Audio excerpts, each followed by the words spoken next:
زینو ته ورتګ او ویسه کوي څه ازاد و. عجیبه خبره زنانو منځ له راغلی ده او څه کوي څه ازادي څه ازادولو ځای یوازې دا دی دلته خوا او شاته باغچې دي که نه دې ته دا زنانه ځي راځي دا بعض به په دروازو کې ناستي بعض به ورته پورې په روډ باندې ناستي یو پکې ځان له څه شی الي نو یو شپږ اوسه راسېږي تر ازا لکه وایي زه ځان له کلي له سامان علم دې به یو مقصدي خبره دا چې بازار کې د مقصد او د ضرورت کار کول پکار دي د هغې نه علاوه هلته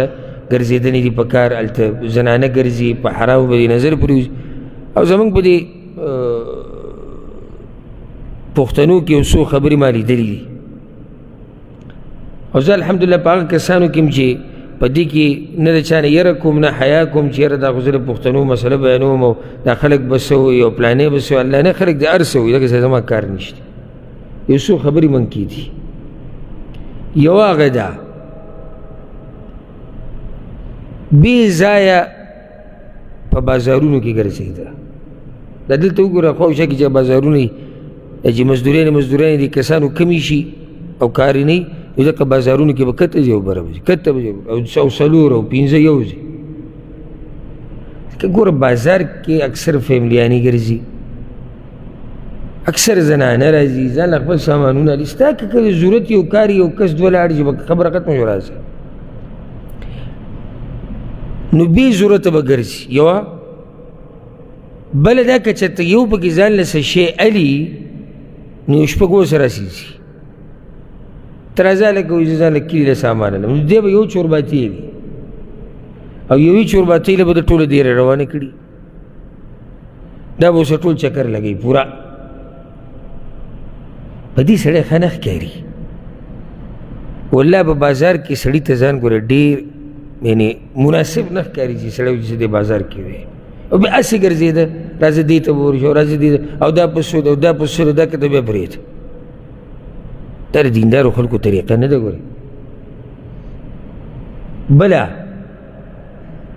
کوم ځای کې چې زنانه ډېري لکه دا باغچې شوې یا داسې د ګرځېدو را ګرځېدو ځای د ورزش ځای جوړ کړی حکومتونو بعضو ملکونو کې جوړ کړي دا زنانه پکې ځان له ګرځي را ګرځي داسې ځایونو ته تله د نارینهو دپاره دا مناسب نه دي الا د یو سړي سره خپله فیملي ده یا یو ضروري کار راپېښ شوه جدا مسله ده لکه اوس دلته خوا او شا د باغچې دي که نه دې ته دا زنانه ځي راځي دا بعض به په دروازو کې ناستي بعض به ورته پورې په روډ باندې ناستي دا نامناسب کار دی دا د اسلام هم تعالی د دې ګنجایش نه درکوي او پښتو هم تا ته دا نه وایي چې پښتون هغه سړی چې هغه دروند حیاناک سړی هغه د بل د خور لور قدر کوي او موږ ټول دا غواړو چې زموږ خور لور ښځه چېرته روانې نو چې څوک یې مخې ته راشي چې هغه دې لار بدله کړي دا موږ ټول غواړو که نه غواړو بیا د نور هغې سره به هم داسې کیې نور هغې سره به هم داسې کیې نو هغه ځایونو ته ورتګ او ویسه کوي څه ازاد و. عجیبه خبره زنانو منځ له راغلی ده او څه کوي څه ازادي څه ازادولو ځای یوازې دا دی بل ځای ته لاړ شه بل ځای ته لاړ شه څه ازاد که که دلته څه ازاد دی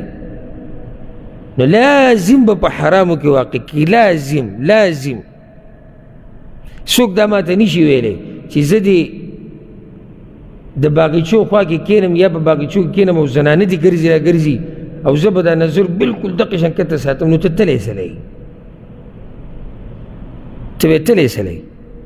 نو ځکه ما تاسو وویل یو څو خبرې ما نوټ کړي دي دې کې دا بعض زموږ مسلمانان دوی کوتاهي کوي او دا سپک کار دی که نه زما دا خبرې غلطې دي داسې مسلې لیدلي چېرته شتي به کې ډېر شي ښه نو بیا سړی د دې نورو قومونو د مخکې هم چې دی سرکوزی شي چې د نورو قومونو والا تپوس وکړي چې یاره دا څه قصه ده دا تاسو دلته ولاړ یې دا څه قصه ده ستاسو په دې بازارونو کې چې دی نهلس ګرځي د کته ځي او بره ځي دا مناسب نه دي